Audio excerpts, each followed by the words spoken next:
The Battle of Saratoga. In 1777, the British began creating a plan that they hoped would separate the New England colonies. They thought if they controlled all of New York, this would keep supplies and communication from getting to Massachusetts and the rest of the New York colonies. They planned to send soldiers to Albany, New York, where they would join British General John Burgoyne, who was coming down from Canada with his soldiers. The groups of soldiers would attack the city from the north, south, and west. However, because some of the groups got into fights along the way, all of the British soldiers did not make it there to help Burgoyne. The Battle of Saratoga was actually two battles between September and October of 1777. The first battle was the Battle of Freeman's Farm, and the second was the Battle of Bemis Heights. The Battle of Freeman's Farm.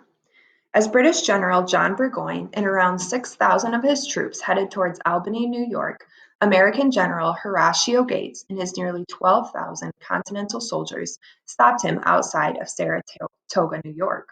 Gates and his troops held their lines and kept the British from advancing south towards Albany.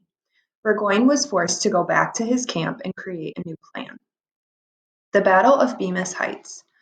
On October 7, 1777, Burgoyne led 1,500 of his men on a mission to investigate the area and was met by an attack led by Continental General Benedict Arnold. At this time, Burgoyne only had about 5,000 troops left and his supplies were running low. Arnold and the Continental Army pushed the troops back. On October 8, Burgoyne ordered a retreat, but Continental General Horatio Gates met him with forces numbering around 20,000 troops and surrounded the British at Saratoga.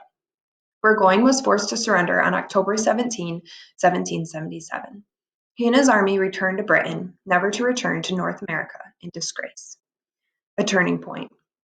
The battles of Saratoga are considered the turning point in the Revolutionary War.